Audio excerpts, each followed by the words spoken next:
Hello everyone, I'm recording this first part right before uploading just to apologize profusely for getting this thing out like a week later than I promised. So, yeah, really sorry for that. On a totally unrelated note, it's not a very good idea to accidentally remove a USB stick when a 2GB file is copying onto it. As it turns out, that could actually corrupt both copies of the file and force you to maybe, I don't know, re-record and re-edit an entire video. Hypothetically speaking, of course. Hello and welcome to the Foilist TV. Today, we're covering the final round of 16-bout from Rio, Cheung of Hong Kong versus Guilherme Toldo of Brazil. Click the link in the description to see the full commentated bout with my commentary, hosted on my website, which is a thing that exists now, if you somehow didn't already know.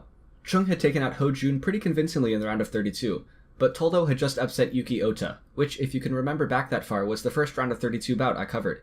Toldo had a massive psychological advantage, both from that earlier result and from the crowd cheering on the only Brazilian left in the tournament. Against Ho Jun, Cheung's most successful attack was a very slow and patient march into a short finish, and that proved just as true against Toldo.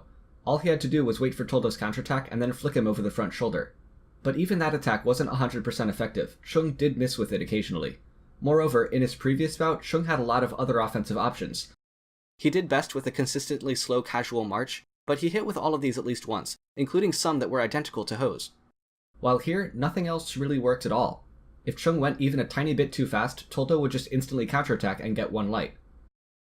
And Cheung's long attacks off the line were shut down by Toldo's parry riposte later in the bout.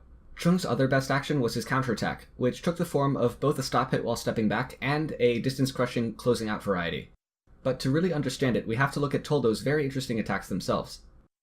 Okay, so Toldo's attack was usually pretty disjointed and full of searches for the blade. This had two main effects. First, it made him look pretty vulnerable against a well-timed attack in preparation. But second, it made it incredibly difficult for Cheung to find the right timing to do pretty much anything.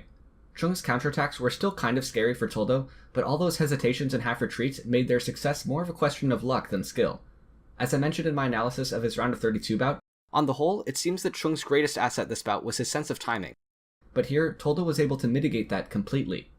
I'm not sure if Toldo was doing this deliberately to mess with Cheung, or if Cheung was just naturally weaker against it, but regardless, Cheung seemed a bit flummoxed by that style. He was mostly doing the right things, but his timing just never felt as locked in as it was against Ho.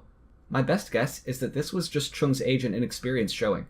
He was the youngest men's foilist at Rio, only 19 at the time, so perhaps he just wasn't used to the cues Toldo was giving him. He has certainly improved a lot since then, even beating Toldo himself 15-8 at the Turin Grand Prix in 2017. But at Rio, the Brazilian hype train was still chugging along. Toldo hesitated his way to a 15-10 victory, and went on to get wrecked by Daniele Garazzo in the round of 8. Thank you very much for watching. Click the links on the screen to see both fencers' Who's Who videos and their previous bouts from the round of 32. As always, the bout commentary, Discord server, and all that jazz are linked in the description. And with that, we move on to the round of 8, starting with Massialas versus Avola. Get hyped, and as always, stay sharp.